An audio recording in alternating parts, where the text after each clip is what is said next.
जय हिंद दोस्तों। Class today के डिजिटल प्लेटफॉर्म पे आप सभी लोगों का स्वागत है। इस उम्मीद के साथ कि आप सभी लोग स्वस्थ होंगे, मस्त होंगे, बहुत ही अच्छे से अध्ययन कर रहे होंगे, है ना। चलिए आज की जो है कि क्लास में आगे चलते हैं। आज की नेक्स्ट क्लास ईवीएस से रिलेटेड है।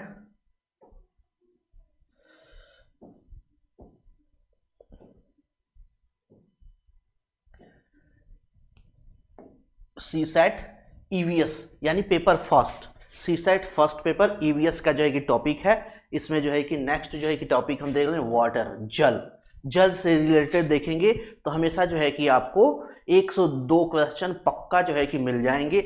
अब जल से रिलेटेड पूरा डिटेल में जितनी भी चीज़ें, मतलब कि जितना कॉन्सेप्चुअल चीज़ें हैं, जितनी मतलब कि वाटर की इस समय जो है कि भारत में कंडीशन है, उसके बारे में पॉल्यूशन से रिलेटेड, उसके उपचार से लेकर हर एक तरीके का जितना जो है कि प्रॉपर जो है ना एस्पेक्ट है उसको कवर किया जाएगा। कहते हैं कि जल है तो जीवन है, जल है तो जीवन है ना। यहाँ पे लिखा है या जल है तो कल है, जल ही जीवन है, या जल है तो जीवन है, जल ही कल है, यानी जल के बिना कुछ भी पॉसिबल नहीं है। इसीलिए देखते होंगे कि जब भी अगर हम अर्थ से आगे अगर लाइफ की अगर हम डिस्कवर करते हैं, जिंदगी की खोज करते हैं, तो सबसे पहले देखते हैं कि क्या वहाँ पे वाटर की अवेलेबिलिटी है कि नहीं है। अगर वाटर अवेलेबल है तो सारी चीज़ें ठीक है, अगर वाटर अवेलेबल नहीं है तो फिर समस्या वहाँ पे होगी, वहाँ पे ह्यूमन सर्वाइवल पॉसिबल नहीं होगा, या ह्यूमन कॉलोनी वहाँ पे डेवलप करना पॉसिबल नहीं होगा। ठीक है, जैसा कि आप लोगों को पता है पृथ्वी के बाद जो है कि बारे में बात करें तो पृथ्वी को मुख्य रूप से सामान्य तौर पे देखेंगे तो दो भागों में बांटा जाता है, एक जल मंडल, दूसरा जो है कि स्थल मंडल। जल मंडल के देखते हैं तो लगभग 71%, ये लगभग में है, अप्रॉक्स लगभग 71% भाग जो है कि पृथ्वी का क्या है, जल से ढका हुआ, या तो समुद्र है, या तो वहाँ पे आइस कैप है, या तो रिवर्स है, या वहाँ पे लेक है, या पॉन्ड है, यानी किसी न किसी तरीके से आपका जो है कि क्या है वो जल से ढका हुआ है। बाकी लगभग जो है कि 30% या 29% के आसपास भाग है वो क्या है, भूभाग है ना, भूभाग में।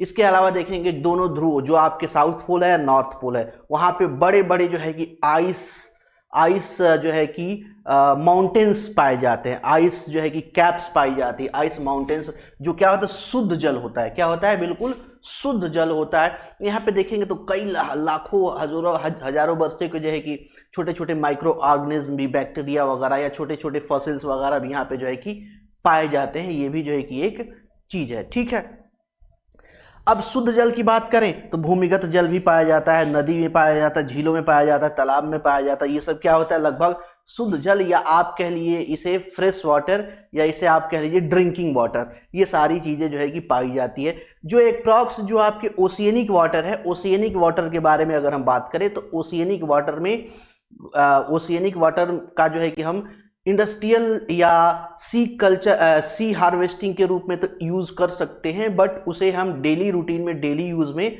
उसका जो है कोई उपयोग नहीं हो पाता है। यानी कि हम डोमेस्टिक यूज में उससे कोई डोमेस्टिक यूज में ओशियनिक वाटर का यूज नहीं कर पाते। ये प्रॉब्लम है हमारे लिए, थोड़ी सी समस्या की बात है। ठीक है, जल की अगर बात करें तो जल सिर्फ ह्यूमन बींग की बात नहीं है, ओवरऑल जितने भी लिविंग बींग्स हैं, जितने भी जीव जंतु हैं, पशु पक्षी हैं। हालांकि यहाँ तक देखा जाए कि जो एक्वेटिक एनिमल हैं, एक्वेटिक एनिमल भी बहुत अलग अलग जो है कि वैरायटी के होते हैं। बहुत सारे जो है कि मिस्टीरियस जो है कि एनिमल्स भी पाए जाते हैं, जिसमें जलपरी का भी कॉन्सेप्ट आता है। तो बहुत सारी चीज़ें जो है कि यहाँ पे देखने को आता है। कहा यह भी जाता है कि जो स्थल पे जीव है उससे ज़्यादा समुद्र में जीव जो है कि निवास करते हैं। तो इसका मतलब यह है कि जो जल है वो संपूर्ण रूप से जितने भी आपके लिविंग ऑर्गेनिज्म है सबके लिए क्या है, मैंडेटरी चीज है। प्रॉपर जो है कि इसकी क्या पड़ती है, जरूरत पड़ती है ड्रिंकिंग वाटर के रूप में, या आप रेसिडेंस के रूप में। जो एक्वेटिक एनिमल है वो तो जल में ही रहते हैं, तो उनके लिए वो रेसिडेंस का काम करता है। ये प्राकृतिक संसाधन है, ये भी पता है।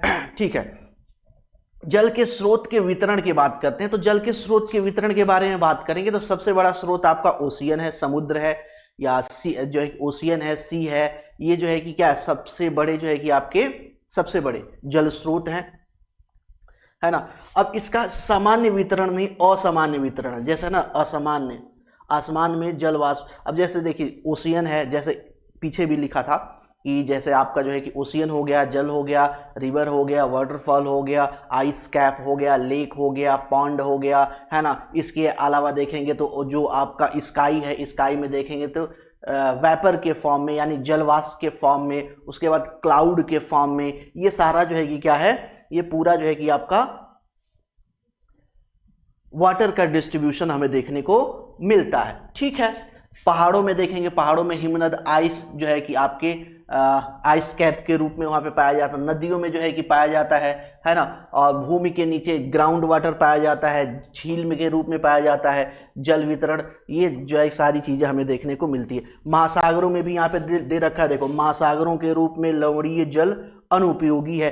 अप्रॉक्स जो जल है ना, टोटल जल है, जो पूरा जो है कि आपका जल है, जो अप्रॉक्स हम किसकी बात कर रहे हैं, अप्रॉक्स 71% की बात कर रहे हैं। उस 71% में देखेंगे तो पूरा आपका जो है कि अप्रॉक्स जो है कि 97% है ना, 97%, सॉरी 97% अप्रॉक्स देखेंगे, या 7%.5 कर लीजिए। ये अप्रॉक्स जो है कि क्या है, ओशियनिक वाटर है। और ओशियनिक वाटर में हमारे लिए किसी तरह का कोई उपयोगी नहीं है। हाँ, एक चीज है जो नई नई टेक्नोलॉजी डेवलप होती जा रही है, और इसमें सी हार्वेस्टिंग का एक कॉन्सेप्ट आया है। तो सी हार्वेस्टिंग किया जाता है या सी कल्टीवेशन किया जाता है, तो उसमें जो है कि फिशिंग वगैरह का काम करते हैं या एल्गी वगैरह का कल्टीवेशन करते हैं। तो ये एक नया कॉन्सेप्ट डेवलप हो रहा है, लेकिन फिर भी अभी भी ये बहुत बड़े लेवल पर उपयोग हमारे लिए नहीं हो पाता है ना। ग्लेशियर वगैरह, ग्राउंड वाटर देखा जाए तो टोटल जल का जो है कि ड्रिंकिंग वाटर का ये दे रखा है, ये ड्रिंकिंग वाटर का दे रखा है। ये सारी चीजें यहाँ पे आगे क्या है, मेंशन आपको मिल जाएंगी। ठीक है, चलिए आगे देखते हैं। यहाँ पे तो सेलाइन वाटर कितना है, 97% है ना। ये अनुपयोगी है, ये हमारे लिए कोई यूजफुल नहीं है। हालांकि बहुत सारे देश अभी हैं, जैसे इजराइल है तो और भी एक आध देश हैं, वो क्या करते हैं, सी वाटर को प्यूरिफाई करके वो एक्चुअली डोमेस्टिक यूज में तो नहीं लेते हैं, बट एग्रीकल्चर में उसका उपयोग करते हैं। तो इस तरह का कॉन्सेप्ट भी आगे जो है कि बढ़ रहा है ना। बर्फ के रूप में और ग्लेशियर के फॉर्म में देखें तो टोटल जो है कि क्या है, 2% क्या है, ये भी जो है कि आपका जो टोटल वाटर है 97% तो आपका ओशियनिक या साल्टी वाटर हो गया या सेलाइन वाटर हो गया, है ना। सेलाइन वाटर हो गया, ठीक है, ये यूजफुल नहीं है। साथ ही साथ अप्रॉक्स जो 2% वाटर है वो आइस कैप या आइसबर्ग या आइस माउंटेन के फॉर्म में जो है कि अर्थ पे अवेलेबल है, यानी कि बड़े बड़े बर्फ की चट्टानों के रूप में पृथ्वी पर मौजूद है। वो भी हमारे लिए क्या है, अनुपयोगी है। भाई अब हम जो है कि बर्फ पिएंगे थोड़ी नहीं, ना बर्फ जो है खा सकते हैं, ना ही बर्फ से कपड़े धो सकते हैं, ये कुछ भी का। आप एग्जाम्पल देखिए ना, आप बहुत सारे आप वायरल वीडियोस वगैरह यूट्यूब पे या अदर सोशल साइट्स पे देखे होंगे, जो हमारे देश के जवान रहते हैं सियाचिन जो ग्लेशियर वगैरह सेक्टर में रहते हैं, वो कितनी मुश्किल से जो है कि रहते हैं। उनको जो है कि जो वहाँ पे एक्चुअली क्या बोलते हैं कि जो आइस है उसे मेल्ट करके ड्रिंकिंग वाटर के रूप में क्या करते हैं, यूज करते हैं। तो ऐसे ही ये जो आपके आइस वर्ग या आइस माउंटेन या आइस कैप के रूप में जो है कि फॉर्म में जो वाटर अवेलेबल है, फ्रेश वाटर अवेलेबल है, प्योर वाटर अवेलेबल है, वो भी हमारे लिए कोई उपयोगी नहीं है। अब बच गया क्या, सिर्फ 1%, अप्रॉक्स 1% वाटर ऐसा है, 1% वाटर ऐसा है जिसे ह्यूमन के साथ साथ सारे लिविंग ऑर्गेनिज्म यानी कि सभी सजीव जीव उसे क्या करते हैं, अपने लिए उपयोग करते हैं। यानी कि अब देख लीजिए, ground water, river, lake, pond, ये जो फ्रेश वाटर है 1% है, ये क्या है, यूजफुल है। 1% वाटर में ही हम क्या करते हैं, एग्रीकल्चर भी करते हैं, अपना इंडस्ट्रियल सेक्टर को भी वाटर सप्लाई करते हैं, अपना डोमेस्टिक वर्क भी करते हैं, डेली रूटीन भी सारा काम करते हैं। ये सारा का सारा काम 1% में होता है। कितने में होता है, 1% में होता है। ये देखने वाली जो है कि बात है, ठीक है। भाप व आर्द्रता के रूप में वायुमंडल में भी क्या है, कुछ जल की विद्यमान है। जो वायुमंडल में है ये आपका जो है 0.0001% ऐसे करके बहुत कम जो है कि मात्रा आपके जो है कि इन्वायरमेंट अवेलेबल है ना, मात्रा को हाइग्रोमीटर में जो है कि क्या करते हैं, नापते हैं। याद रखिएगा कि जो वाटर वेपर इन्वायरमेंट में अवेलेबल है उसको मेजर किस में करते हैं, हाइग्रोमीटर में। ये इंपॉर्टेंट है, इसको आप जो है कि ध्यान दीजिएगा इस चीज को, है ना, इस चीज को ध्यान दीजिएगा। हाइग्रोमीटर में जो है कि क्या करते हैं, इसे मेजर करते हैं।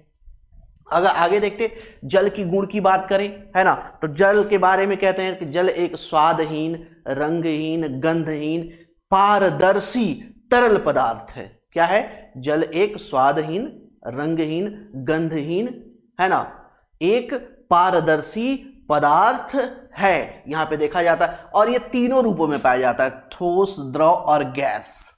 एकमात्र एलिमेंट, अर्थ पे एकमात्र एलिमेंट है जो तीनों, जो आपके मैटर के 3 फॉर्मेट होते हैं, उन तीनों फॉर्मेट में अवेलेबल होता है। आइस के फॉर्म यानी सॉलिड फॉर्म में भी होता है, वाटर यानी लिक्विड फॉर्म में भी होता है, वेपर यानी कि गैस फॉर्म में भी ये प्रॉपर अवेलेबल होता है। अब इसका घनत्व जो है कि 4 डिग्री सेंटीग्रेड पे क्या होता है, सबसे ज्यादा होता है। जैसे 0 डिग्री सेंटीग्रेड है ना, 0 डिग्री सेंटीग्रेड पे देखेंगे तो जो वाटर है बिल्कुल आइस पैक हो जाएगा, आइस के रूप में, ठीक है। बट जैसे उसे थोड़ा थोड़ा हिट देंगे तो एक्चुअली उसका रूप बदलना चाहिए, वो पिघलना चाहिए। बट पिघलने के बजाय ये 0 से जब 4 डिग्री सेंटीग्रेड तक जाता है ना, तो ये सिंक करता है, सिकुड़ता है। ये आइस क्या करता है, सिकुड़ता है। और सिकुड़ने के कारण जब 4 डिग्री सेंटीग्रेड पे आता है, तो 4 डिग्री सेंटीग्रेड पे आते आते इसका जो डेंसिटी होता है वो हाईएस्ट होता है। याद रखिएगा, वाटर की डेंसिटी 0 डिग्री सेंटीग्रेड पे हाईएस्ट नहीं होती है, या माइनस डिग्री सेंटीग्रेड में चले जाइए तो वहां पे हाईएस्ट नहीं होती है।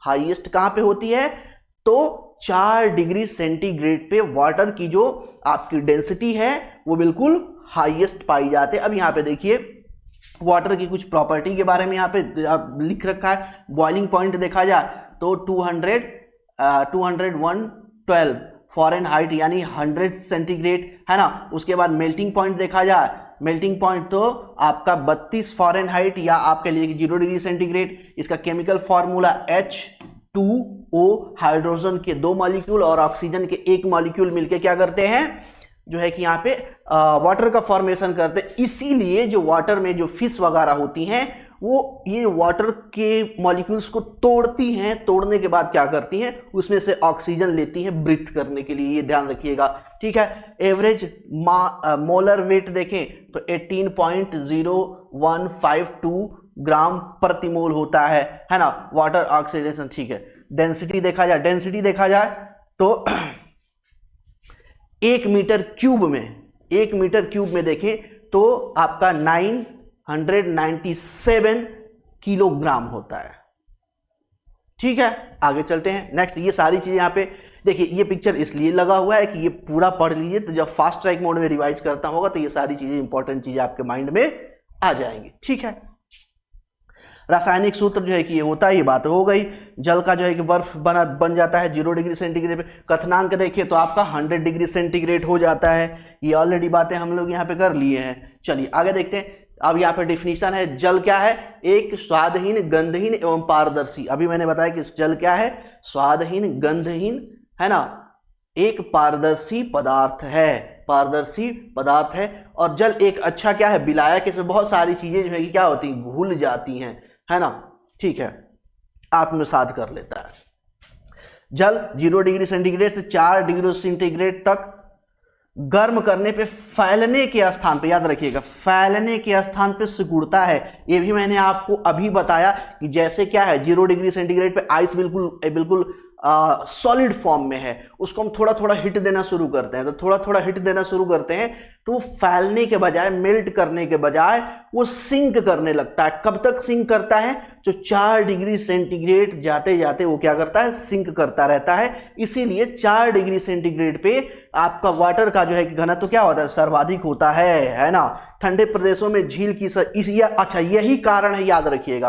कभी कथन कारण में अगर प्रश्न दे दे तो यहां से प्रश्न कथन कारण में बन जाएगा, है ना, कि जो झील है या लेक है या पॉन्ड है, ये बहुत सारी रिवर्स हैं, रिवर्स का जो अपर सरफेस है, अपर सरफेस तो फ्रोजन हो जाता है, जम जाता है, बर्फ के फॉर्म में हो जाता है, बट उसके नीचे वाले लेयर की बात करें तो वो भी अभी लिक्विड फॉर्म में होता है, जिसके वजह से जो भी एक्वेटिक एनिमल हैं या जो जलीय जीव हैं वो इजीली उनकी लाइफ साइकिल चलती रहती है। उसका कारण क्या है कि यही 4 डिग्री सेंटीग्रेड पे मैक्सिमम जो है कि आपका डेंसिटी होता है, तो जम जाता है, जमने के बाद नीचे क्या होता है? लिक्विड फॉर्म में होता है। इसी की वजह से जो है कि चलती रहती है। झीलों में, प्रदेशों में सतह में बर्फ का जम जाने के बाद भी नीचे की सतह, नीचे का जल नहीं जमता और जलीय प्राणी आसानी से जीवित रहते हैं। ये सारी बातें यहाँ पे ऑलरेडी लिखी हुई है, ठीक है। आगे देखते हैं समुद्र का जल। समुद्र का जल देखा जाए तो सॉल्ट कल्टीवेशन के लिए क्या है? बहुत अच्छा है। या नमक की खेती के लिए क्या है? बहुत अच्छा है। नमक की खेती की जाती है, नमक की खेती की जाती है, बहुत ही क्या है। हाँ यार, ये ऐसा मत कि पहली बार ये शॉक हो जाए सुन के कि अच्छा सर नमक की भी खेती की जाती। हाँ बिल्कुल, है ना। जो समुद्र के किनारे जो है कि क्यारियां बना बना के उसमें समुद्र के जल को भर भर के सुखा सुखा के वहां से जो हम लोग नमक निकालते हैं उसे सॉल्ट कल्टीवेशन ही कहते हैं। नमक की खेती करना ही बोलते हैं उसको, है ना। वाष्पीकरण के द्वारा समुद्र के से जल से क्या किया? नमक बनाया जाता है। ये ऑलरेडी आपको चलिए। अब एक सागर है जैसे मृत सागर, डेड सी। डेड सी, ये कई बार क्वेश्चन पूछा जाता है कि किस सागर का के वाटर की डेंसिटी सबसे ज्यादा है, या किस सी की जो है कि वाटर में ज्यादा आपका साल्ट पाया जाता है या वाटर ज्यादा साल्टी है। तो आपका डेड सी का वाटर सबसे ज्यादा क्या है? साल्टी है। सबसे ज्यादा साल्टी कौन सा है? डेड सी का वाटर है। और ये इतना ज्यादा साल्टी है, इसकी डेंसिटी इतनी हाई है कि इसमें कोई भी व्यक्ति डूबता नहीं है। आराम से लेट जाओ उसमें, लेट के जो मर्जी वो करो, चेस खेलो, पेपर पढ़ो, मैगजीन पढ़ो, मोबाइल चलाओ, लैपटॉप चलाओ, जो मर्जी वो कर लो, उस पे पानी पे लेट जाओ, जो मर्जी वो करते रहो, कोई टेंशन वाली बात नहीं, क्योंकि डूबोगे ही नहीं, है ना। सभी महासागरों के जल लवणीय होते हैं। इसमें मृत सागर की लवणता क्या सर्वाधिक है, जिसकी लवणता लगभग 300 ग्राम प्रति लीटर, यानी 1 लीटर में 300 ग्राम जो है कि नमक पाया जाता है। इस प्रकार की लवणता वाले जल में अधिक घनत्वता के कारण कोई भी मनुष्य यहाँ पे डूबता नहीं है, ठीक है। जैसा मैंने बताया ये सारी चीजें यहाँ पे लिखी है। अब यहाँ पे देख लो, ये डेड सी में लोग क्या कर रहे हैं? ये लेटे लेटे मस्ती कर रहे हैं। ये लेट के जो है ये क्या कर रही है? ये आपके पेपर पढ़ रही है, यहाँ पे लेट के कुछ और काम कर रहा है। तो ये एक्चुअली ऐसा सागर है, ऐसा सी है जिसमें कोई डूबता नहीं है। कारण क्या है? डेंसिटी बहुत ज्यादा हाई है, साल्टी नेचर बहुत ज्यादा क्या है। 1 लीटर में समझिए ना, 1 लीटर पानी में 300 ग्राम तो नमक पाया जा रहा है। इसके वजह से यहाँ पे डेंसिटी क्या है? हाई है। चलो भाई आगे चलते हैं। जल का महत्व और उपयोग देखिए, जल का महत्व देखेंगे और उपयोग देखेंगे तो जितना ह्यूमन एक्टिविटीज हैं, जितने एनिमल्स को साइड में रखते हैं, है ना। अभी बात करते हैं ह्यूमंस की। ह्यूमंस से रिलेटेड जितने भी इकोनॉमिकल जो है कि आपके एक्टिविटीज हैं, ओवरऑल सारी एक्टिविटीज, डोमेस्टिक से लेके आपके इंडस्ट्रियल ले लीजिए, एग्रीकल्चर सेक्टर ले लीजिए, सारी जगह वाटर का क्या होता है? जल का बड़े स्तर पर दोहन या कह लीजिए कि उपयोग हमें देखने को मिलता है। मनुष्य की अगर शरीर की बात करें तो शरीर का 2/3 भाग क्या है? जल है ना, जल है, ठीक है। यह शरीर के तापमान को नियंत्रित करता है। कैसे? स्वेट के माध्यम से, यानी पसीने के माध्यम से जो है कि शरीर के टेम्परेचर को क्या करता है? नियंत्रित करता है। मनुष्य के रक्त में देखें तो 80% भाग किसका है? जल का है। ये बहुत ज़्यादा इंपॉर्टेंट है। अगर हमारी बॉडी में जल की कमी हो गई तो डिहाइड्रेशन हो जाएगा, हमारी तबीयत खराब हो जाएगी, प्रॉब्लम्स हो जाएगी। अगर प्रॉपर आप पानी नहीं पी रहे हो, प्रॉपर पानी यूज नहीं कर रहे हो, तो जो स्टोन की शिकायत आती है ना, स्टोन पथरी की शिकायत आती है, तो पथरी की शिकायत में डॉक्टर ये बताता है कि आप पानी कम पीते हैं क्या, पानी ज्यादा पिया कीजिए। तो पानी अगर कम पीते हैं तो इससे स्टोन होने की समस्या बनी रहती है ना। इससे क्या होता है, समस्या बनी रहती है स्टोन होने की, पथरी होने की समस्या यहाँ पे बनी रहती है। ठीक है, मनुष्य को पाचन यानी डाइजेशन से लेके आपके एवं उत्सर्जन क्रिया के लिए, सबके लिए क्या है, वाटर फ्रेश वगैरह होने के लिए वाटर क्या है, जरूरी है। मनुष्य द्वारा अगर गंदा जल है, अगर जो है ये क्या है, जैसे क्या बोलते हैं कि जल में गंदगी है, नहाने जा रहे हो, तो नहाने के बहुत बार देखते होंगे कि कल वगैरह से पहले हम लोग जैसे मामा वगैरह के यहाँ या हमारे घर में जब क्या बोलते हैं कि नई नई कल लगती थी, या फिर बारिश के मौसम में कल से जो है कि गंदा पानी आने लगता था। तो गंदा पानी आने लगता था तो होता यह था कि भाई पहले ड्रम में जो है कि पानी को भर दो और उसके बाद फिटकरी का टुकड़ा ले लो, उसको उसमें क्या करो, घुमाते रहो, साफ हो गया, फिर उससे कपड़े धो ले, नहा लो, जो मर्जी करना है वो पी नहीं सकते हो, पीने योग्य नहीं होता है। बाकी अदर कपड़ा धो लीजिए, नहा लीजिए, इसके अलावा जो है कि आप बर्तन धुलना है धुल लीजिए, झाड़ू पोछा करना है कर लीजिए, ये सारा काम कर सकते हैं।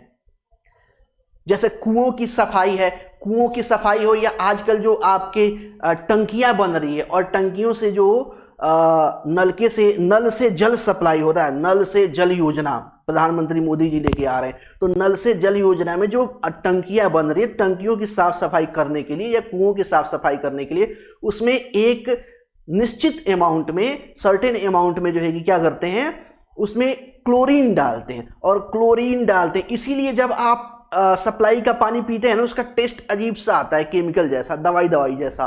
क्यों? क्लोरीन मिला होता है। हालांकि अगर क्लोरीन की मात्रा ज्यादा हो जाए तो वो जल हमारे पीने लायक नहीं रहता, वो भी हमारे लिए क्या होता है, नुकसानदेह हो जाता है। लेकिन एक सर्टेन अमाउंट, बहुत कम मात्रा में उसे डाला जाता है, जिससे पानी जो है कि साफ हो जाता है और ड्रिंकिंग वाटर के रूप में बन जाता है।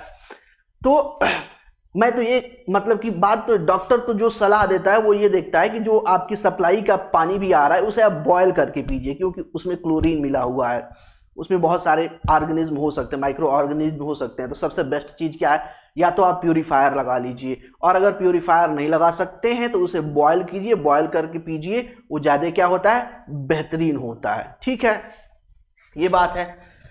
पौधे व जंतुओं को भी जल की आवश्यकता होती है। पौधों मतलब कि जो भी प्लांट्स हैं, जो आपके प्लांट्स हैं और ट्री हैं, वो आपको पता है फोटोसिंथेसिस करते हैं। फोटोसिंथेसिस करने में 3-4 चीजें मैंडेटरी होती है।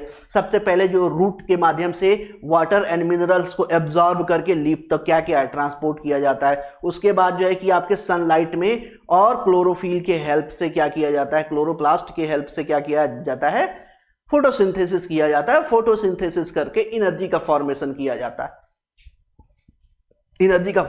जाता है, और उसी एनर्जी को स्टोर किया जाता है सीड, स्टीम या रूट के फॉर्म में, जिसको other animals as a food material use करते हैं। ठीक है, तो ये क्या है, बहुत ज्यादा इंपॉर्टेंट हो जाता है। प्रकाश संश्लेषण में, खनिज के संवहन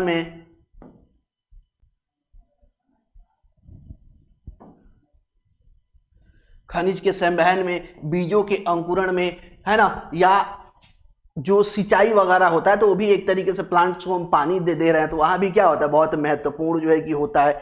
एग्रीकल्चर यहाँ पे आ गया, एग्रीकल्चर कार्य में पानी का उपयोग करते हैं। चमड़ा इंडस्ट्री है, या आपके फर्टिलाइजर इंडस्ट्री है, तो इसमें बड़े लेवल पे पानी का उपयोग किया जाता है। ऐसे ही जो है कि आपके क्या बोलते हैं कि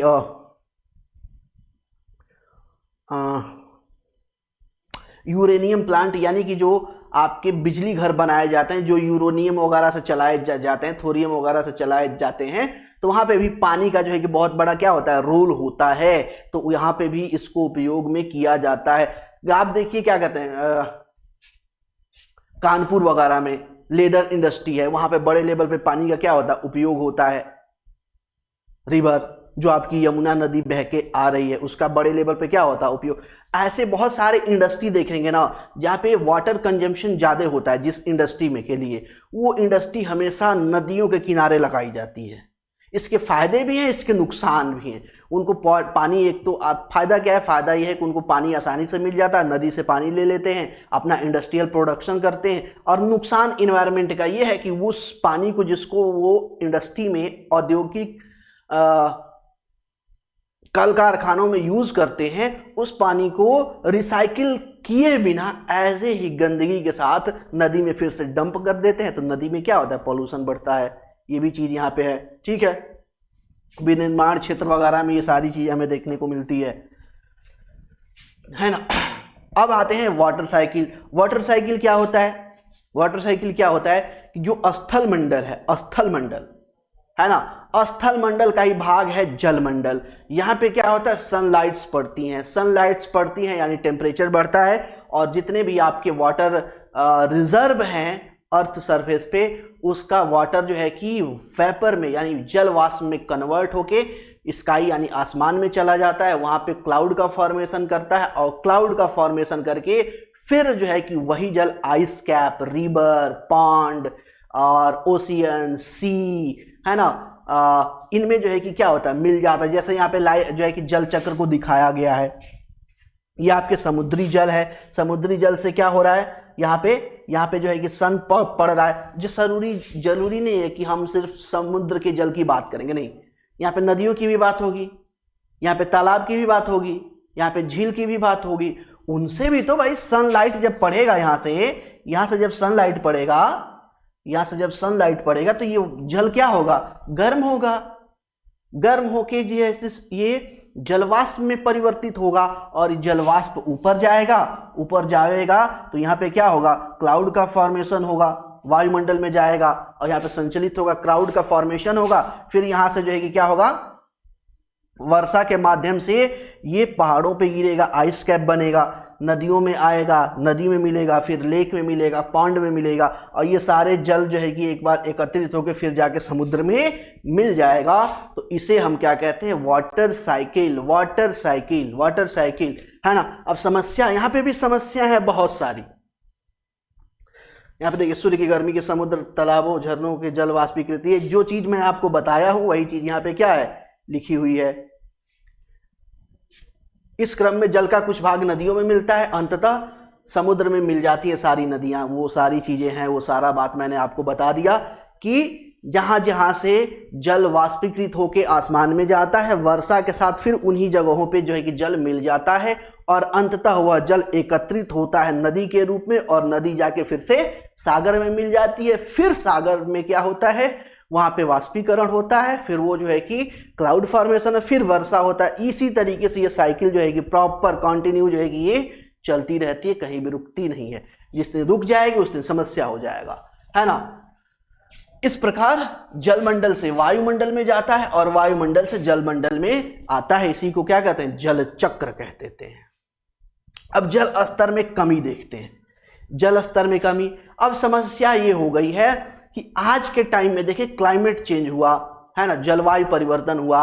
अब जलवायु परिवर्तन की वजह से देखते हैं कि वर्षा की मात्रा धीरे धीरे कम होती जा रही है, या जो आपका रेनफॉल का डिस्ट्रीब्यूशन है वो अनइक्वल होता जा रहा है, या प्रॉपर पहले की तरह नहीं रह जा रहा है। अब नहीं रह जा रहा है तो पानी का शॉर्टेज जो है कि सरफेस पे भी हो जा रहा है, पॉन्ड, लेक और जो है कि आपके रिवर्स में भी हो जा रहा है। साथ साथ जो ग्राउंड वाटर है, ग्राउंड वाटर यानी कि भूमिगत जो जल है, उसमें भी बड़ी मात्रा में जल की कमी हमें देखने को मिलती है। ये सारी बातें हमें यहाँ पे देखने को मिलता है, निरंतर कमी हो रही है ये सारी बातें। इसका कारण क्या है, इसके कारण बहुत सारे हैं।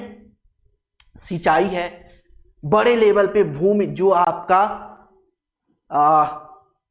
भूजल है उसका दोहन है, पेड़ों की कटाई है ना, और जो नदी है, तालाब है, झरने हैं, उनको दूषित किया जा रहा है। ये बहुत सारी समस्याएं हैं, इन समस्याओं पे भी बात करेंगे। भारत के लगभग 54 पॉइंट भूजल कुओं में जल स्तर की कमी आ गई है। अब देखिए थोड़ा सा इस पे बात करते हैं, लेकिन पहले स्लाइड आगे कर लेते हैं। अब जैसे हमारा इलाका है, हमारा गांव है, हमारे गांव के चारों डायरेक्शन में यानी पूरब, पश्चिम, उत्तर, दक्षिण, चारों डायरेक्शन में बड़े लेवल पे तालाब थे, तालाब चारों डायरेक्शन में, और उसमें 2 तालाब ऐसे थे पश्चिम में और पूरब में, जिसमें साल भर पानी बना रहता था। उस पानी का उपयोग जो है कि लोग नहाने धोने में, कपड़े धोने में, पशु पक्षियों के लिए उपयोग करते थे। हालांकि उसका सिंचाई में उपयोग बहुत बड़े लेवल पे नहीं होता था, लेकिन और जो है कि फिशिंग वगैरह के सेक्टर में होता था।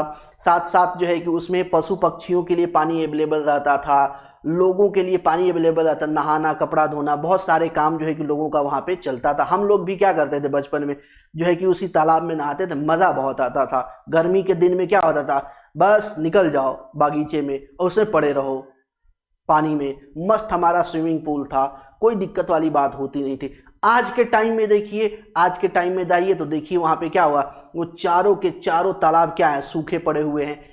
इस टाइम जाइए, इस टाइम एक आध ही तालाब ऐसा है जिसमें पानी है, वो भी बहुत कम है, वो भी सूखने वाला है, अभी ये सूखने वाला है। समझिए समस्या, ये देखने वाली बात है। उसके बाद जितने कुएं होते थे, कुओं में जो है कि हमेशा जल रहता था। एक आध कुएं ऐसे होते थे जो सूख जाते थे, लेकिन एक आध 2 कुएं ऐसे होते थे जिसमें जल हमेशा रहता था। अब कुएं का उपयोग ही करना क्या हो गया है, बंद हो गया है, ये समस्या हो गई है। कुएं का उपयोग करें या ना करें, मन करे उसे जाली से ढक के रखें, लेकिन हर एक इलाके में, गांव के आसपास कम से कम 5 से 6 कुएं होना अनिवार्य है। अगर चाहते हैं कि ह्यूमन लाइफ अच्छे तरीके से क्यों अनिवार्य है, अभी हम इस पे बात करेंगे, है ना। जब इसके निवारण की बात करेंगे कि जो जल संकट है, भूजल संकट है, पेयजल संकट है, इसके निवारण की जब हम बात करें तो वहां पे इसको डिटेल में थोड़ा सा हम आपको बताएंगे, है ना। कृषि के लिए सिंचाई के रूप में अधिकारिक क्या जल का दोहन किया जा रहा है। जो औद्योगिक कल कारखाने हैं वहां पे देखिए तो जल का दोहन किया जा रहा है, नदियों का, वहां पे भी नदी से अगर जल पर्याप्त नहीं मिल रहा, वहां पे भी जो है जमीन से दोहन किया जा रहा है। ये क्या है, समस्या यहाँ पे है।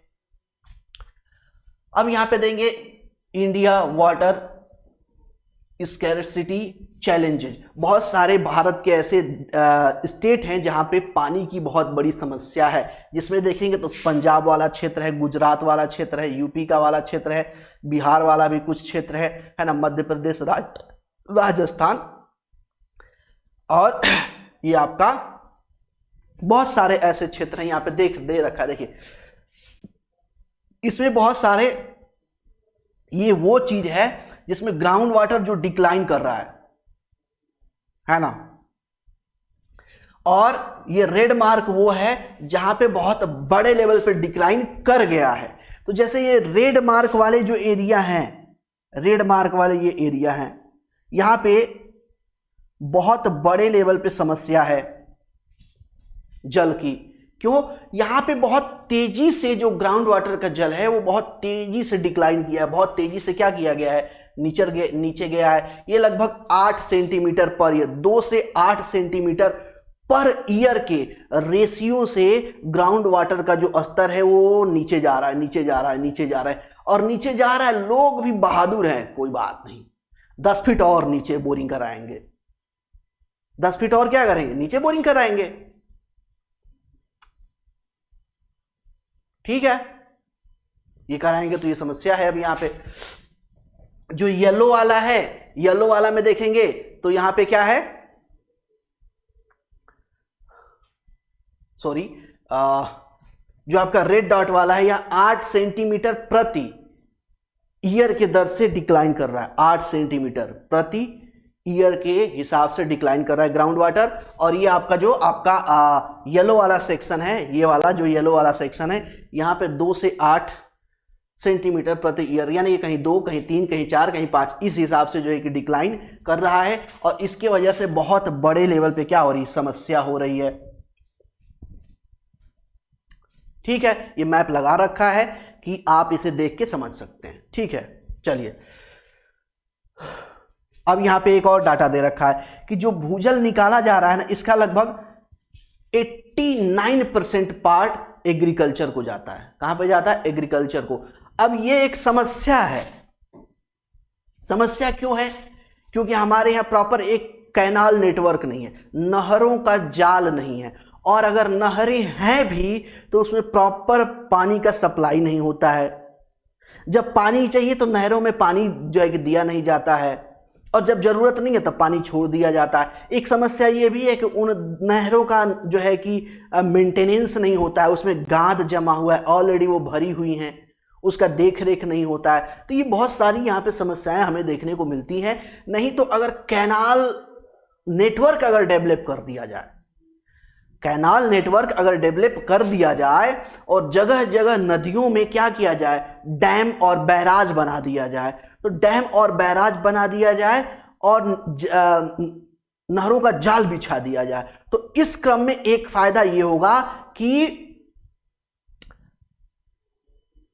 ग्राउंड वाटर का स्तर नीचे जाना, जो बार बार नीचे जा रहा है, वो कम हो जाएगा। दूसरा, जो एग्रीकल्चर में बहुत बड़ा एग्रीकल्चर सेक्टर जो कंज्यूम कर रहा है ग्राउंड वाटर का, वो कम हो जाएगा, क्योंकि नहरों से ही उनका फुलफिल हो जाएगा, तो ग्राउंड वाटर में जाने की जरूरत, यानी ग्राउंड वाटर से एग्रीकल्चर करने की जरूरत नहीं पड़ेगी। तो ये एक समस्या है, ये ना कैनाल सिस्टम न होना या उसका प्रॉपर मेंटेनेंस ना होना या प्रॉपर उसका रेगुलेशन ना होना, ये एक बहुत बड़ा क्या है, चैलेंज है, जो ग्राउंड वाटर से यानी कि जमीन से जल निकाल के सिंचाई करने और खेती करने के लिए बहुत बड़ा कारक है।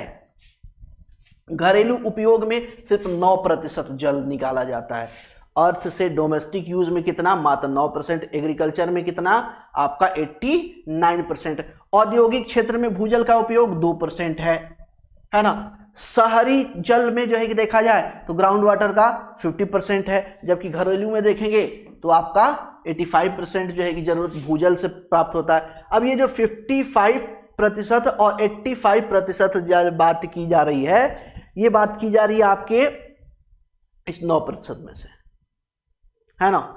चलिए, तो उपयोग किया जाता है। इसके अतिरिक्त देखेंगे तो वर्षा में कमी हो रही है। मैंने यही बताया आपको कि जल चक्र में समस्या क्यों आ रही है, क्योंकि क्लाइमेट चेंज है, जलवायु परिवर्तन है। जलवायु परिवर्तन और पेड़ की अंधाधुंध कटाई, निर्वनीकरण के कारण जो जल चक्र है वो प्रभावित हो रहा है। जो जल चक्र में वर्षा की मात्रा है वो निरंतर कम होती जा रही है। जिस सेक्टर में पहले वर्षा बहुत अब देखिए, हम लोग छोटे छोटे हुआ करते थे तो उस समय बारिश बहुत जबरदस्त होती थी, बहुत जबरदस्त होती थी। बारिश के मौसम में देखें तो चारों तरफ पानी ही पानी दिखाई देता था। एक बार बारिश शुरू हो गया तो पता चला 2 दिन 3 दिन 4 दिन लगातार दिन दिन भर रात रात भर बारिश हो ही रहा है, रुक ही नहीं रहा है। एक सीजन आता था, 15 दिन का एक सेशन आता था, जो आपकी ऋतु नहीं, वो क्या बोलते हैं, पखवाड़ा बोलते हैं, वो चलता था। तो उसमें हथिया का पखवाड़ा आता था, और हथिया में बोला जाता है कि भाई हथिया आने वाली है, और आने वाली है तो हमारे घर में पहले क्या होता था कि पहले ही 15-20 दिन का जलावन, लकड़ी या उपला, ये सारी चीजें बचा के रख लिया जाता था कि भाई हथिया चढ़ने वाली है, पखवाड़ा चढ़ने वाला है हथिया का। तो वो लगातार जो है कि 15-20 दिन बारिश होगी तो हमें फुर्सत नहीं मिलेगी, तो क्या करते थे, सब सारी चीजें घर में जुटा के रख लेते थे ताकि उसमें दिक्कत ना हो। आज के टाइम में कुछ पता ही नहीं चल रहा है, बारिश का मौसम कब आया कब चला गया कुछ पता ही नहीं चल रहा है। बारिश भी उतना नहीं हो रही है, बारिश भी बहुत मुश्किल से हो पा रही। सीजन में देखें तो 2-3 बारिश अगर ठीक ठाक हो गई, 2-3 देखिए आज के टाइम में ये हो गया है कि अगर किसी इलाके में 3 से 4 दिन अच्छी बारिश हो जाए पूरे सीजन में, रेनी सीजन में, तो वहां के लोग अपने आप को बहुत खुशनुमा या कह लीजिए बहुत खुशनसीब समझते हैं, खुशनसीब समझते हैं। कारण क्या है, उनका एग्रीकल्चर सही से हो जाता है, धान का जो कल्टीवेशन है वो सही से हो जाता है। इसके लिए ये सारी चीजें की जा रही है, ठीक है। अब यहां पे प्रदूषण की बात करें, जल प्रदूषण बड़े लेवल पर देखिए, कचरा वगैरह, जो बड़े बड़े महानगर हैं, महानगर की जो आपकी नाले हैं, नाले का जल वैसे ही जाके नदी में गिर जा रहा है। हालत देखिए ना यमुना नदी की, दिल्ली में देखिए यमुना नदी की, दिल्ली से चलती है, कानपुर तक आते आते ठीक ठाक रहती है, और फिर उससे आगे बढ़ेगी तो देखेंगे तो फिर वहां पे जो है कि चमड़े उद्योग का पानी जो है कि यमुना नदी में छोड़ दिया, वो और गंदी हो जाती है। दामोदर नदी है इधर, वेस्ट बंगाल साइड। दामोदर नदी देखिए वो भी इतना पॉल्यूटेड है कि वो रिवर डेजर्ट बनाती है, रिवर डेजर्ट। समझिए नदी में मरुस्थल कैसे बन गया। आपने पहली बार नाम सुना होगा नदी डेजर्ट या रिवर डेजर्ट, नदी मरुस्थल। नदी मरुस्थल मतलब मरुस्थल का कॉन्सेप्ट क्या है कि मरुस्थल का कॉन्सेप्ट ये है कि वहां पे पेड़ पौधे बहुत कम पाए जाएंगे, आबादी बहुत जो है कि कम होगी, वहां पे दूर दूर तक पेड़ पौधे बाग बगीचे और लोगों का रहन सहन नहीं दिखाई देगा, गांव वगैरह नहीं दिखाएगा, इसे डेजर्ट बोलते हैं। रिवर डेजर्ट मतलब वो एरिया जहां पे नदी का वो भाग जहां पे जो जलीय जीव जंतु बहुत कम मात्रा में पाए जाते हैं या नहीं के बराबर पाए जाते हैं, या जो जलीय पौधे हैं वो नहीं पाए जाते हैं, उसे नदी डेजर्ट बोलते हैं, नदी मरुस्थल बोलते हैं। भारत की एकमात्र नदी दामोदर नदी जो नदी मरुस्थल का निर्माण करती है या रिवर डेजर्ट का निर्माण करती है। कारण क्या है? पॉल्यूशन, है ना। इसके अलावा डेली रूटीन से जो है कि इसके अलावा देखेंगे तो जो आपका इंडस्ट्रियल सेक्टर है वहां से जो आपका जो है कि चीजें आती हैं, ये क्या होता है? और यह सारी चीजें यहाँ पे डिटेल पे यहाँ पे दे रखी होगी, है ना। हानिकारक पदार्थ मिल जाते हैं, उन्हें प्रदूषण बोलते हैं। यानी जल में अवांछनीय जो भी हानिकारक तत्व हैं जिससे उस जल की क्वालिटी गुणवत्ता कम हो जाती है, उसमें एक्वेटिक एनिमल या एक्वेटिक लाइफ कम हो जाती है, वो डोमेस्टिक यूज के लिए नहीं रह जाता। ऐसे जो है कि जल को हम क्या कहते हैं? पॉल्यूटेड वाटर या प्रदूषित जल कहते हैं। प्रदूषित जल हमारे लिए उपयोगी नहीं होता। चलो भैया हो गया जैव प्रणाली। जैव प्रणाली में उपस्थित संतुलन भी प्रदूषण के कारण बिगड़ जाता है। अभी मैंने बताया कि प्रदूषण बढ़ जाता है तो वहां पे डेजर्ट फॉर्मेशन हो जाता है नदी के अंतर्गत। अच्छा, ये थोड़ा सा जानने वाली बात है। देखिए, एक सर्वे के अनुसार 2026 के अंत तक लगभग 4 बिलियन लोगों को पानी पीने की कमी का सामना करना पड़ेगा। ठीक है, वर्तमान में दुनिया में देखें तो 1.2 बिलियन लोगों के पास स्वच्छ पीने योग्य पानी तक पहुंच नहीं है। यानी कि आज के टाइम में अगर हम बात करते हैं, ये डाटा थोड़ा पहले का है, तो मान लीजिए कि 2024-25 चल ही रहा है, 24 का है, तो 24 तक आते आते दुनिया की जो ये कंडीशन ये थी कि दुनिया में, पूरी दुनिया में 1.2 बिलियन लोग ऐसे थे जिनके पास फ्रेश ड्रिंकिंग वाटर अवेलेबल नहीं था। और इसके बारे में भी बताया गया है कि 2026 तक ये 4 बिलियन हो जाएंगे जिनके पास ड्रिंकिंग वाटर क्राइसिस होगी, यानी पेयजल समस्या का सामना वो लोग कर रहे होंगे। सेम चीजें यहाँ पे जो है कि इंग्लिश में भी लिखी हुई है, आप इसको पढ़ लें, इंग्लिश वाले इंग्लिश में पढ़ लें, है ना। जल प्रदूषण के कारक देखते हैं तो factor affecting the water pollution, factors of water pollution. ठीक है, तो एक तो यहां पे देखिए घरेलू अपशिष्ट, मलमूत्र आदि, घरेलू जो यूज पानी होती है। अब पता चले वॉशरूम गए, है ना, वॉशरूम गए और यूरिन त्याग किए, उसमें पता चला कि फ्लैश दबा दिए और पूरा जो है कि आपका 10 लीटर पानी किया गया।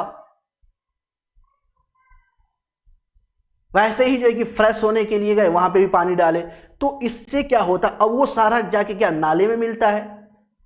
वही नाला जो है कि जाके किसमें, नली में या नदी में या फिर किसी तालाब में या फिर किसी झील में जाके मिलता है, तो वो एरिया पूरा क्या हो जाता है? पॉल्यूटेड हो जाता है, वो समस्या हो जाती है। अच्छा, ये सिर्फ हमारे लिए प्रॉब्लम नहीं है, वहां का जो इकोसिस्टम है वो तो डिस्टर्ब हो ही रहा है। वहां पे बहुत सारी फिश हैं, रिवर में फिश तो हैं, पॉन्ड में फिश तो हैं, लेक में फिश तो हैं। भाई फिश हमारे फूड न्यूट्रिएंट्स का भी तो पार्ट हैं, हम उन्हें खाने में भी तो यूज करते हैं, तो उसमें तमाम सारे रोग होते हैं, वो रोग फिर जो है कि उनसे हम में ट्रांसफर हो जाते हैं। हम उसके सेवन से क्या होता है, तमाम तरीके से बीमार पड़ जाते हैं। ये हमारे हेल्थ के लिए क्या भी अच्छी चीज नहीं है। तो इसकी कोई प्रोसेसिंग नहीं हो रही है, समस्या ये है। एक तो मैक्सिमम लेवल पे वाटर यूज होता है, दूसरा क्या, यहाँ पे जो है कि प्रोसेसिंग नहीं होता है।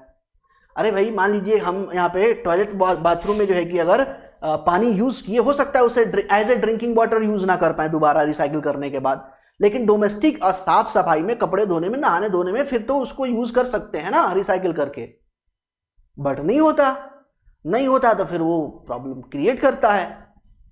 ठीक है, कपड़े धोने के बाद झाग युक्त पानी शुद्ध जल में मिलता है, इससे भी क्या होती है समस्या, और इससे भी पॉल्यूशन बढ़ता है।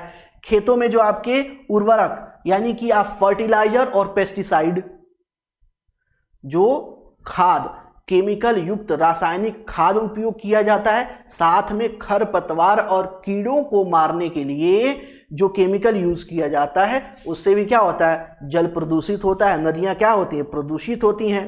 खरपतवार नाशी, ये सारी चीजें ऑलरेडी यहां पे लिखी हुई हैं। ठीक है, औद्योगिक अपशिष्ट, कल कारखाने, मेन रूप से आपका लेदर इंडस्ट्री, और भी बहुत सारे इंडस्ट्री हैं, है ना, जैसे टायर वाले जो है कि इंडस्ट्री है। और मैंने बताया कि यूरेनियम, जो आपके यूरेनियम घर हैं जिससे जो है कि बिजली उत्पादन किया जाता है यूरेनियम के माध्यम से, थोरियम के माध्यम से, वहां पे भी वाटर को यूज किया जाता है। तो इस तरीके के बिना रिसाइकिल किए या तो जमीन में छोड़ देंगे या तो नदी में छोड़ देंगे पानी, बिना रिसाइकिल किए, तो जमीन में जाएगा तो ग्राउंड वाटर को पॉल्यूटेड करेगा, नदी में जाएगा तो नदी के पानी को क्या करेगा, पॉल्यूटेड करेगा, लेक में जाएगा लेक के पानी को पॉल्यूट करेगा, है ना, तालाब में जाएगा तो तालाब के पानी को गंदा करेगा। तो इस तरीके से ये समस्या यहाँ पे देखने को मिलती है। जल स्रोत में मृतक जीव, बहुत सारे क्या होते हैं कि बहुत सारे जीव जंतु मर जाते हैं, वो नदी में बहते रहते हैं, तो उससे भी नदी का जल क्या होता है, दूषित होता है। कभी कभी अमोनिया की मात्रा बढ़ने के कारण जल दूषित हो जाता है। ठीक है, आगे देखते हैं। नदियों एवं तालाबों आदि में प्रदूषक स्तर BOD, बायोकेमिकल ऑक्सीजन डिमांड, में मापा जाता है। जो आपके रिवर्स हैं, लेक है, पॉन्ड है, उसमें उसकी शुद्धता किसमें मापी जाती है, BOD,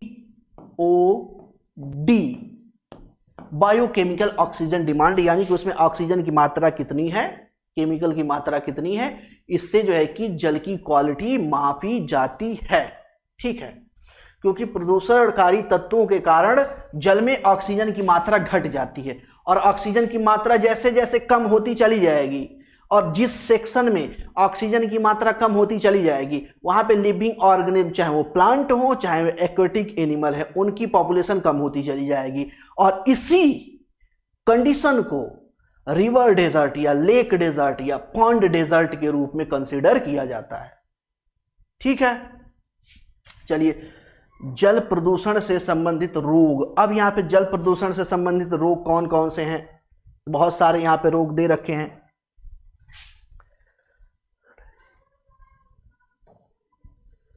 है ना। तो दूषित जल के पीने से क्या होता है, पेचिस होता है, डायरिया होता है, टाइफाइड होता है, पीलिया होता है, हैजा होता है, ये सारा काम होता है ना। डायरिया, वोमिटिंग आता है, टाइफाइड आता है, डिप्थीरिया आता है, हेपेटाइटिस होता है, स्किन लेशंस होते हैं, स्किन पे बहुत सारे स्किन डिजीज होते हैं। ये किसके वजह से होते हैं, पॉल्यूटेड वाटर को यूज करने से होते हैं, ड्रिंकिंग वाटर के रूप में यूज करने से होते हैं। चलिए आगे चलते हैं। जल में विशेष धातुओं के मिल जाने से कई बीमारियां होती हैं, जैसे पारा है, पारे जल में घुल गया तो इससे मिनी माता रोग होता है। क्या होता है, मिनी माता रोग, मिनी माता डिजीज होता है। कैडमियम अगर घुल गया तो कैडमियम से इटाई रोग होता है, इटाई डिजीज। ये जो है कि यहाँ पे क्या होता है, डिजीज होता है। पारे में अगर जल में पारा मिल गया तो मिनी माता रोग, और कैडमियम मिल गया तो इटाई रोग। वैसे ही आर्सेनिक युक्त आता है, आर्सेनिक युक्त पानी, आर्सेनिक की मात्रा बढ़ जाती है, उससे भी बहुत सारी जो है क्या होता है, समस्या होती है, उससे भी बहुत सारे रोग होते हैं। मनुष्य के शारीरिक रूप से विकलांग, यहां तक कि यहां पर दे रखा है जैसे दूषित जल पीने से मनुष्य शारीरिक रूप से विकलांग भी हो सकता है। यानी कि ज्यादा अगर दूषित जल है तो इस कंडीशन में अगर आप उसका सेवन करते हैं तो त्वचा संबंधी बीमारियों के चपेट में आएंगी, साथ ही साथ आपके विकलांग होने की पॉसिबिलिटी बढ़ जाती है ना। बहुत इस तरह की बहुत मूवियां देखे होंगे आप, जिसमें पता चल रहा है कि पॉल्यूटेड वाटर पीने की वजह से लोगों में कैंसर हो जा रहा है, पोलियो हो जा रहा है, समस्या आ रही है बहुत सारी। तो ये सारी चीजें हमें देखने को मिलते हैं। देखिए, जल से होने वाली बीमारियों से बचने के लिए पानी उबाल कर पीना क्या सबसे बेहतरीन है। पानी उबालिए, उबाल के रख लीजिए और रख के पीते रहिए, ठीक है। पानी को शुद्ध करने के लिए फिटकरी डाला जाता है, ये ऑलरेडी मैं आपको बता चुका हूं। जैसे कुएं और पानी टंकी के पानी को साफ करने के लिए उसमें क्लोरीन डाला जाता है। क्लोरीन भी बहुत लेस अमाउंट में डाला जाता है, क्योंकि ज्यादा अमाउंट में डाला जाएगा तो वो भी पानी क्या हो जाएगा, बेकार हो जाएगा, यूजफुल नहीं रहेगा। तो बहुत कम अमाउंट में डाला जाता है और उसको एज ए ड्रिंकिंग, जैसे नल से जल योजना, पीएम नल से जल योजना भारत में चलती है कि हर घर को हम नल से जल देंगे, तो उसमें जल में क्लोरीन मिला होता है, इसलिए जब वो पीते हैं तो उसका टेस्ट अजीब सा आता है, ठीक है। उस जल को भी क्या चाहिए आपको, बॉयल करके पिए। घरों में विभिन्न जल बोर्डों से आने वाले जल में क्लोरीन की मात्रा मिली होती है। इसकी मात्रा बढ़ने पे जल पीने योग्य नहीं रहता, ध्यान दीजिए, ये ऑलरेडी यहां पे लिखा हुआ है। चलो, मलेरिया जल जनित रोग है। मलेरिया का प्रकोप उन क्षेत्रों में ज्यादा देखने को मिलता है जहां पे दूषित जल होता है ना, दूषित जल पाया जाता है या आर्द्रता क्या होती है, ज्यादा होती है। मलेरिया, अब यहाँ पे एक शख्स है रोनाल्ड रॉस ने जो मलेरिया के मच्छर की क्या की थी, खोज किए थे, और इन्होंने बताया था कि ये आपके मादा एनाफिलीज के जो है काटने से मलेरिया रोग होता है, और इसके लिए इन्हें 1902 में नोबेल प्राइज भी मिल गया है। सर्वप्रथम इन्होंने ही बताया था। मलेरिया में क्या होता है, तो शरीर कपकपी हो जाती है, तेर बुखार आता है, पसीना आने लगता है। ये मलेरिया का क्या है, निशानी है। मलेरिया की जांच खून जांच में मलेरिया की परजीवी प्लाज्मोडियम की मात्रा के आधार पर किया जाता है, ठीक है। इसके इलाज के लिए सिनकोना की छाल यूज, जो मैं आपको लास्ट जो है कि क्लास लिया था वहां पे ये डिजीज वगैरह भी बहुत डिटेल में मैंने बताया था, है ना। मच्छर से होने वाले बीमारियों में अब देखेंगे तो डेंगू है, चिकनगुनिया है, मलेरिया है, ये इसके क्या है, बहुत सारे रोग हैं। अब इससे बचना चाहते हैं तो जो आपके सेक्टर है, जहां पे जगह है जहां पे पानी पड़ा रहता है, दूषित जल पड़ा होता है, तो इन सब मच्छर वाली बीमारियों से बचने के लिए आपके पास आसान उपाय क्या है, आप उस पानी में या तो पानी को हटा दीजिए, पूरा साफ कर दीजिए, थोड़ा है तो, या बड़े लेवल पर पानी है और उसको पूरा हटाया नहीं जा सकता तो कोशिश कीजिए कि उसमें आप मिट्टी तेल का छिड़काव कर दें ऊपर से। तो मिट्टी तेल का जो है छिड़काव कर देने से क्या होता है, जल में मिट्टी तेल का छिड़काव किया जाता है, इससे ऑक्सीजन के अभाव में मच्छर प्रजनन नहीं कर पाते हैं। अब जो ऊपरी सतह है उसमें ऑक्सीजन का अभाव हो जाता है, वहां पर प्रजनन नहीं हो पाता है, तो मच्छर उत्पन्न नहीं होते हैं और इससे बहुत सारी बीमारियों से बचा जा सकता है, ठीक है। जल प्रदूषण को रोकने के उपाय, जल प्रदूषण को रोकने के उपाय क्या क्या हैं, इसके बारे में बात कर लेते हैं। तो सबसे पहले तो ये है, इसमें 3 चीजें यहाँ पे आपको मिल जाएंगी, यहाँ पे नहीं है, आगे है 3 चीजें, चलो ठीक है, आगे आएंगे 3 चीजें, उनको बारे में बात कर लेंगे। 3 चीजें क्या, पुनः यूज, है ना, पुनः क्या करना है, यूज करना है, मैक्सिमम यूज करना है, और रिसाइकिल करना है। ये 3 चीजें यहाँ पे आती हैं। नदियों और तालाबों में जल शुद्धिकरण अभियान चलाना, बड़े लेवल पे नदी, हालांकि दिक्कत यह है ना कि बहुत सारी नदियां पॉल्यूटेड हैं, बहुत सारी नदियों में जो है कि शुद्धिकरण के लिए योजना बनाई गई और उसमें से कुछ नदियां साफ हो भी गई, बट अभी भी कुछ नदियां ऐसी हैं जिनका शुद्धिकरण नहीं हो पाया है, जहां पे अभी समस्या जो है कि क्या है, बड़े लेवल पर बनी हुई है। जैसे यमुना है, अरविंद केजरीवाल 2015 में आए थे, 15 से 25 हो गया, तब से यमुना साफ कर देंगे 10 साल हो गया, अब वहां पे बीजेपी की गवर्नमेंट है, हाल वही है। यमुना का हाल क्या है, वैसा ही है, उसमें कुछ बहुत ज्यादा सुधार नहीं हुआ है। बहुत सारी नदियां आपको ऐसी मिल जाएंगी जो इसमें योजना चलती है, जैसे गोमती नदी है, लखनऊ की, उसमें भी एक सफाई अभियान चलता है, लेकिन आज तक वो भी सही से साफ नहीं हो पाए। एक ही नदी है जो साफ हुई है, वो आपकी साबरमती, गुजरात में। साबरमती पहले बहुत ज्यादा गंदी हुआ करती, पॉल्यूटेड हुआ करती थी, उसके लिए अभियान आया, और अभियान आया और धीरे धीरे धीरे धीरे साबरमती क्या हो गई, क्लीन हो गई, नीट और क्लीन। आप स्वच्छ नदी देखे ही नहीं है। स्वच्छ नदी देखना है, आप उत्तराखंड चले जाओ, हिमालय जो है कि हिमालयी क्षेत्र में चले जाओ, हिमाचल चले जाओ, उत्तराखंड चले जाओ, वहां नदियां जब देखेंगे ना, नदियों का पानी बिल्कुल शीशे की तरह साफ, ऊपर से देख रहे हैं नीचे धरती दिख रही है बिल्कुल ट्रांसपेरेंट।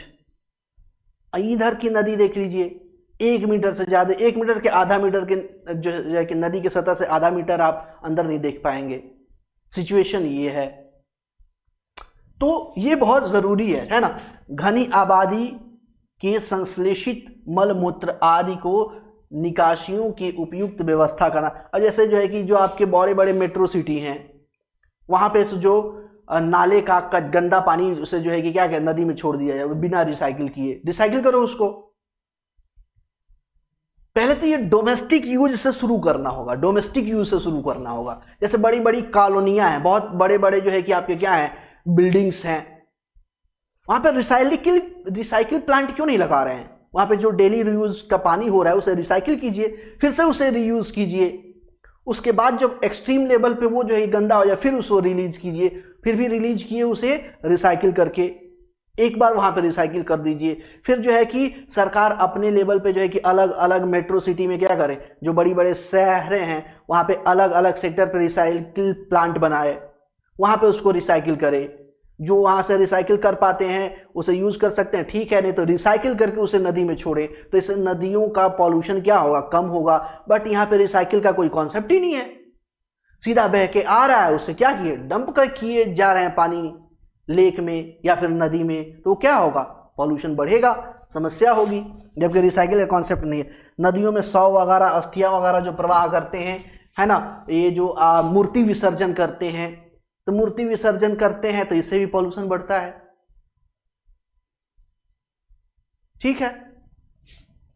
व्यर्थ पदार्थ, गोबर वगैरह, ये सारी चीजें, खाद जो होता है ना, उसको भी क्या कीजिए, यानी ओवरऑल पहले तो जो है कि पेस्टिसाइड और आपके फर्टिलाइजर का मिनिमम उपयोग कीजिए। अपने सॉइल हेल्थ कार्ड बनवाइए, उससे सॉइल की टेस्टिंग कराइए, और जिस अमाउंट में हमें यूज़ करना है फर्टिलाइजर और पेस्टिसाइड, उसी अमाउंट में यूज़ कीजिए ताकि ज़्यादा पॉल्यूटेड ना हो, और फिर वहाँ पे वाटर रिसाइकिल हो, तो इससे पॉल्यूशन क्या हो जाएगा, कम हो जाएगा। पेयजल स्रोत के उपरांत नहाने के लिए परिवेश में स्वच्छता रखना एवं नदियों व तालाबों के जल स्रोतों के परिवेश में स्वच्छता रखना एवं इस दशा में पशुओं के स्नान व मल विसर्जन पर रोक लगाना। यानी कि ओवरऑल ये चीजें की जा रही है, ठीक है। आगे, गंदे नाले का जल नदी तालाब में मिलने से पूर्व रासायनिक विधियों से साफ करें, रिसाइकिल करने की बात हो रही है। जनमानस में जल प्रदूषण रोकने का जागरूकता फैलाएं, जागरूकता फैलाना बहुत जरूरी है, ठीक है। एक कारण और बोल सकते, प्रदूषित जल का शुद्धिकरण करना, प्यूरिफिकेशन करना।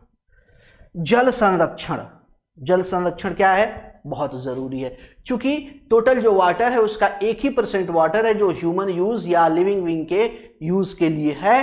तो हमें चाहिए कि वाटर यानी कि जल संरक्षण हम बड़े लेवल पे करें, रेन वाटर हार्वेस्टिंग करें। जो वर्षा का जल है उसे ही या तो छत पे या फिर पाइप के माध्यम से जमीन में क्या करें, टैंक बना के उसे स्टोर करें।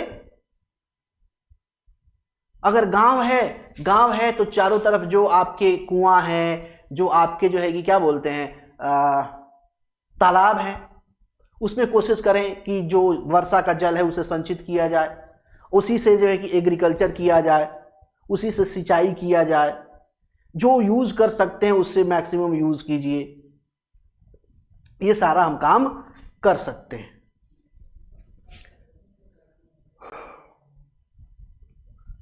वर्षा का जल संग्रहण की बात की जा रही है। जो प्राचीन लोग थे, प्राचीन लोग थे, तो प्राचीन लोग जैसे पुराने राजा महाराजा थे, तो इस क्रम में देखेंगे ना, पुराने राजा महाराजा बड़े लेवल पे कुआं बनवाते थे, तालाब बनवाते थे। और कमाल की बात तो ये होती थी कि जब वो कुआं तालाब बनवाते थे तो तालाब में भी कुएं बनवाते थे, तालाब में भी क्या करते थे, कुएं बनवाते थे। बहुत सारे तालाब पुराने जमाने के आपको ऐसे मिल जाएंगे जिसमें 2, 3, 4, 10, 14 कुएं खुदे हुए। किस लिए भाई? वो पागल थोड़ी थे, बहुत दूरदर्शी थे। वर्षा का पानी तालाब में आएगा, तालाब से पानी रिस रिस करके ग्राउंड में जाएगा, जमीन में जाएगा। इससे जो है कि जमीन का जल स्तर भी मेंटेन रहेगा और पानी वहां पे स्टोर रहेगा, तो उससे बहुत सारा काम किया जा सकता है। एग्रीकल्चर, फिशिंग, ये सारा काम किया जा सकता है। रिजर्वायर डैम बनाए तो यहाँ पे मल्टीपर्पज जो है कि प्रोजेक्ट, यानी कि इलेक्ट्रिसिटी भी प्रोड्यूस किया जा सकता है, ये सारा काम किया जा सकता है। ठीक है। अब यहाँ पे प्राचीन समय में ही वर्षा का जल को संरक्षित करने की अनेक विधियां हमें जो है कि देखने को मिलती है। जैसे कुआं है, सीढ़ीदार कुआं है ना, बावली है, वर्षा का जल जो है कि संग्रहित करने के लिए देखा जाता था। झील, इसके द्वारा भी जो है कि संरक्षित किया जाता था। और सामूहिक रूप से इसका क्या किया, रख रखाव और उपयोग किया जाता था। ये सारी चीजें हैं वर्षा जल संग्रहण की विधियां।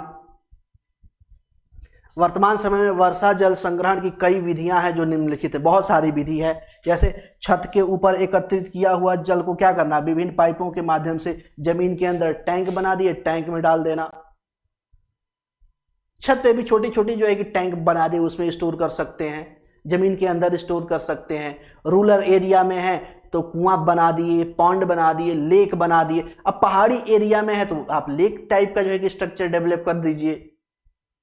इस तरीके से आप क्या कर सकते हैं, और उसे स्टोर कर सकते हैं और आवश्यकता अनुसार उसे यूज कीजिए, रीयूज कीजिए, रिसाइकिल करके फिर यूज कीजिए, इसको मैक्सिमम यूज की बात कीजिए। ठीक है। सड़कों पर वर्षा के पानी को उसके किनारे बने नालों एवं गड्ढों द्वारा जमीन के अंदर जाने दीजिए। इससे भूमिगत या भौम जल के स्तर में क्या होगा, सुधार होगा। ये करना क्या है, बहुत ज्यादा जरूरी है। अच्छा देखिए, जो तालाब बने हुए हैं, हर एक तालाब के बीच में कम, अगर छोटा तालाब है तो एक कुआं, अगर बड़ा तालाब है तो उसमें कम से कम 2-3 कुएं होना बहुत जरूरी है। इससे क्या होता है, ग्राउंड वाटर रिचार्ज होगा। ग्राउंड वाटर रिचार्ज होगा तो भूमिगत जल का लेवल हमेशा क्या होगा, सुरक्षित होगा। हमें किसी तरह की कोई समस्या नहीं आएगी। तभी हम सस्टेनेबल डेवलपमेंट के कॉन्सेप्ट पे आगे बढ़ सकते हैं। अगर हम ये नहीं करते हैं तो फिर सस्टेनेबल डेवलपमेंट के कॉन्सेप्ट पे आगे नहीं बढ़ सकते। जल के संरक्षण को बढ़ावा देने के लिए कम उपयोग करना, लेस यूज, जल के जितना यूज हो उतना ही कीजिए। ऐसा नहीं टोटी खोल दी है, कुछ और काम कर रहे हैं, पानी बहता जा रहा है, ऐसा काम नहीं। मिनिमम यूज कीजिए, जितना काम हो उतना ही यूज कीजिए। रीयूज, पुनः यूज कीजिए उस पानी को, है ना, दोबारा यूज कर सकते हैं। जैसे आपने कपड़ा धुला ना, तो कपड़ा अगर आप धुले तो थोड़ा सा पानी देखेंगे तो थोड़ा सा गंदा हो जाएगा, ठीक है भाई। दिक्कत यह है कि उस पानी को फ्लावरिंग में तो डाल सकते हैं, गार्डनिंग में तो डाल सकते हैं कि आप अगर कोई वेजिटेबल उगा रखे उसमें डाल सकते हैं, रीयूज कर सकते हैं। अगर रीयूज नहीं करना चाहते हैं, रिसाइकिल की प्रोसेस है आपके पास, रिसाइकिल कर लीजिए, फिर रीयूज कीजिए, तो ये सारा काम कर सकते हैं। ठीक है, चलो भाई। जल संरक्षण से संबंधित संस्थाएं, ये जो है कि अब यहाँ पे 22 मार्च को प्रतिवर्ष विश्व जल दिवस मनाया जाता है। ये भी याद रखिएगा, ये पूछा जाता है कि विश्व जल दिवस कब मनाया जाता है। 22 मार्च को प्रतिवर्ष विश्व जल दिवस मनाया जाता है ना। तरुण भारत संघ, यह संस्था राजस्थान की एक संस्था है, तरुण भारत संघ, ये इसका लोगो है। यह जो है कि क्या करती है, राजस्थान वगैरह सेक्टर में जो है काम करती है। जल पुरुष कौन है, जल पुरुष आपके राजेंद्र सिंह है। जल पुरुष राजेंद्र सिंह, इधर यहाँ पे तस्वीर इनकी लगी होगी, ये जल पुरुष राजेंद्र सिंह हैं। ये जो है कि जल के क्षेत्र में राजस्थान वगैरह में बहुत काम करते हैं, महाराष्ट्र वाला सेक्टर में भी ये बहुत सारा काम करते हैं। ठीक है। भीम संघ यह संस्था कर्नाटक के होलगुंडी में कार्यरत है, जो बच्चों की एक विशेष संस्था है। ये बच्चों द्वारा एक संस्था चलाई जाती है। भीम संघ कहाँ पे? कर्नाटका के होलगुंडी में कार्यरत है। ठीक है। ये वाटर से रिलेटेड सारी चीजें हैं जो हमने देखा। अब यहाँ पे जो है कि मैंने जैसा आपको बता रखा है कि अब यहाँ पे लास्ट में 8-10 क्वेश्चंस जो रहते थे वो नहीं रहेंगे। हम इकट्ठे जो है कि टॉपिक से रिलेटेड 40-50 क्वेश्चंस का सेशन लेके आएंगे, प्रैक्टिस सेशन, वो आपको हम कराते रहेंगे। ठीक है। तो आज के क्लास में इतना ही, मिलते हैं आपसे नेक्स्ट क्लास में। आज के लिए धन्यवाद।